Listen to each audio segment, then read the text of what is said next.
Christians for a while now. And one of the things that impressed me very deeply was I was able to speak with Paul Nitter, who practiced Buddhism for quite some time, but identifies as Christian. And he said that the love that Jesus calls us to engage in is a love that is intimate, personal, and relational. And I thought that was very interesting because he said it means that when you disagree with somebody or when you view somebody as an enemy, that people will often, and he refers to Christians a lot, people will often hold that person at a distance and yet say that they love them, that they love from a distance. And I think that might be true. You might be able to kind of love from a distance in a way. But he said that that's not actually his idea of what Jesus calls us to do, that he asks us to be in relationship, to love in a relational way. And I think that this is really present in Buddhism too, because we talk about our compassion being directed at all sentient beings, that if there is a being outside of that circle of compassion, right, that it's not actually altruistic great compassion, it's something different. And so I think we have a similar concept, or we can relate to this concept. But it's so difficult, it's so challenging to have this sense of relationship, being in relationship with people who are, well, let's take the prisons, for example. There are a lot of people in prison who have sentences that are not commensurate, that are much more inflated than the crimes that they committed. There are a lot of people in prison who are just receiving very harsh punishment. But there are some people in prison who are actually not nice people, very not nice people. And what does it mean when we go into the prison systems and we're teaching mindfulness meditation and they get sent by their therapist to try it out? What does it mean to be in relationship, in an intimate and loving relationship with people who are,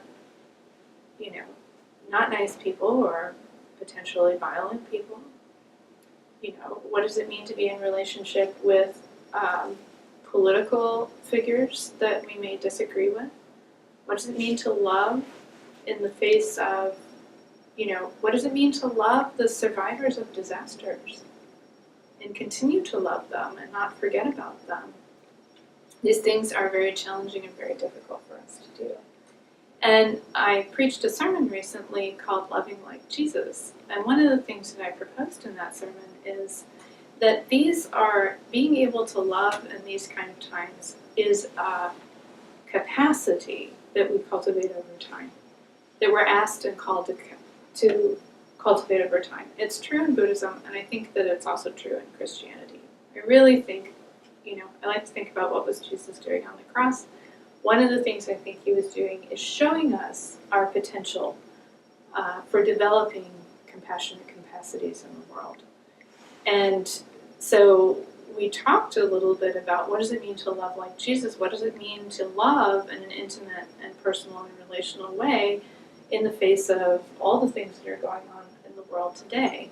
And one of the things that I said is, if you find yourself being overwhelmed or discouraged, or there were a lot of D words, I can't remember them right now, disappointed, then go back and start fresh. Go back to the beginning and start fresh. And start again in cultivating these capacities.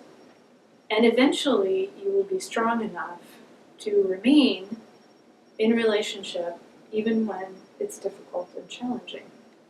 And you really have to think about Rinpoche's advice again in this context, again, in a natural and organic way for you, for wherever you're at and wherever your language is at.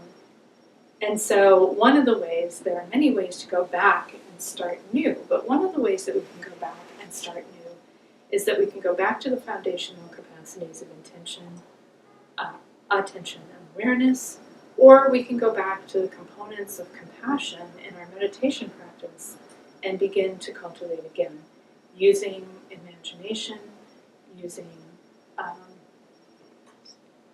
intimacy, and feelings. Right? So go back to it, just do it fresh.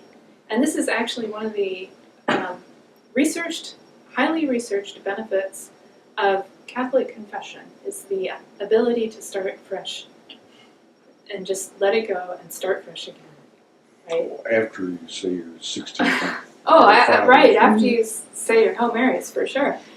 But the core capacity is around letting it go and starting fresh.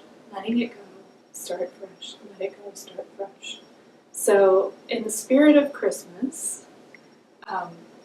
in honor of Jesus, I deeply appreciate this particular teaching on, again, loving personally, intimately, and in relationship. And when I find that I can't do that because it's too hard, I go back to some foundational capacities and strengthen and cultivate them in my life so that I can at least draw closer. Maybe it's only one step closer, but at least a little bit closer. And remain open-hearted. Remain open-hearted. And that gives us the capacity not only to love our enemies, but to love in difficult times, to love in times of tragedy. Like when I'm at the hospital, a lot of times people are just devastated. But I can tell that those who have inner strength rise up in this very beautiful way.